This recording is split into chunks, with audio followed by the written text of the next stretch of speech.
Hello, ako ay magbabalik ulit, Kabrad at Katarget Channel.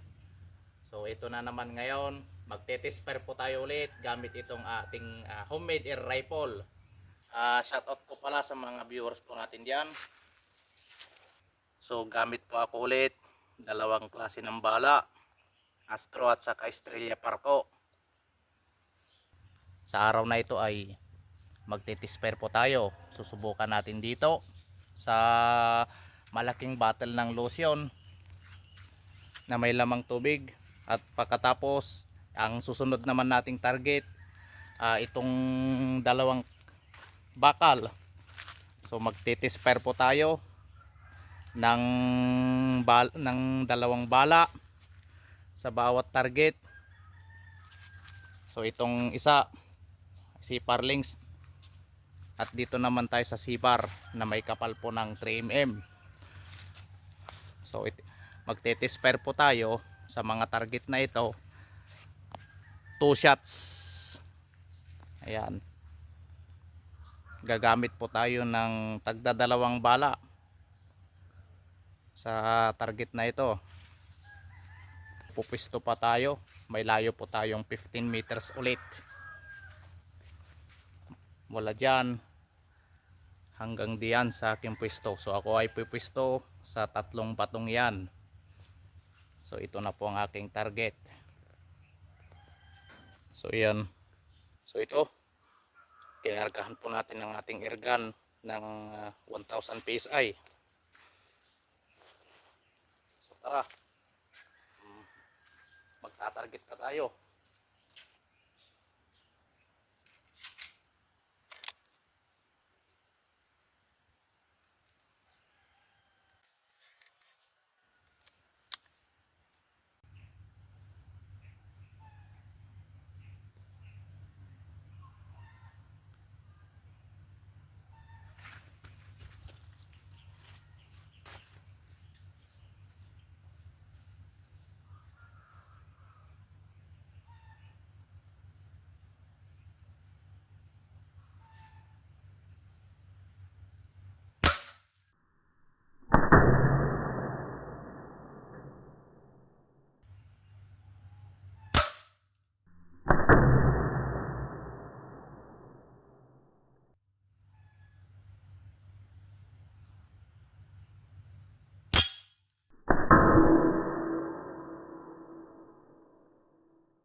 So ito na ang ating natamaan gamit po ang ating homemade airgun.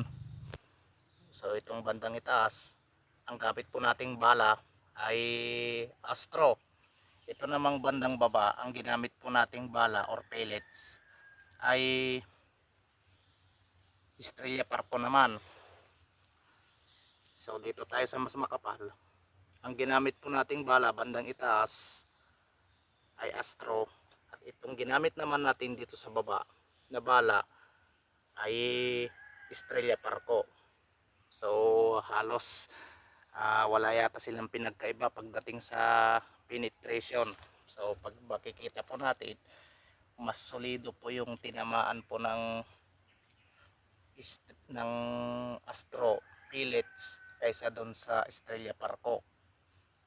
Kasi alam natin na mas makapal ang tingga at mas mabigat ang bala na Astro kaysa sa Estrella Parco pellets. So ayan, magta-try pa tayo ng isa pang target. So ito naman, plastic bottle po ng lotion ang susunod naman nating target.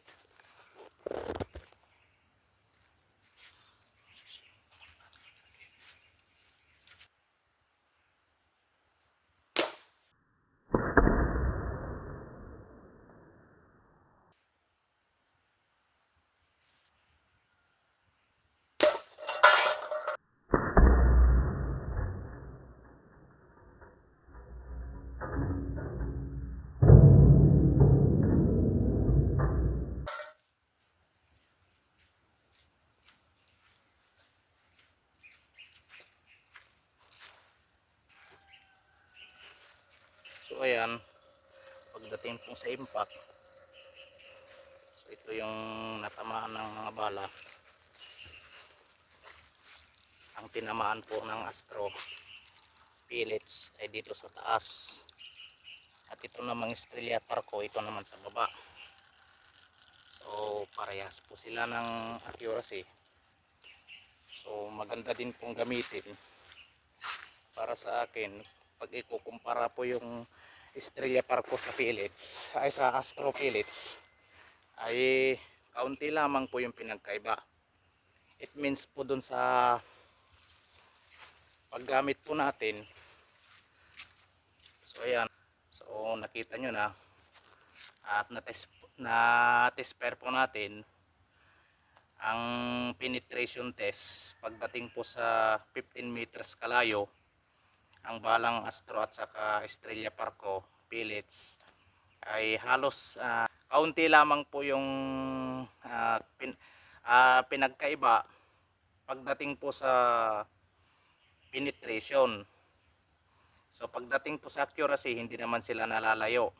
So maganda din naman yung Estrella Parco pag ikukumpara mo dito sa Astro. Pero ang masasabi lang natin, lamang po itong Astro pagdating po sa accuracy at saka sa high velocity. Pag high velocity po kasing airgun ninyo, kapag lalong-lalo na kapag ang FPS ng ating airgun ay umaabot po ng 700 hanggang 900, so maganda po yung Astro pellets pagdating sa ganong velocity. So yun lamang po, at napanood nyo po itong video ito base po sa ating pag-test fire pagdating po sa penetration. So salamat po sa inyong panonood. Thank you for watching sa English. Like and subscribe. Bye bye.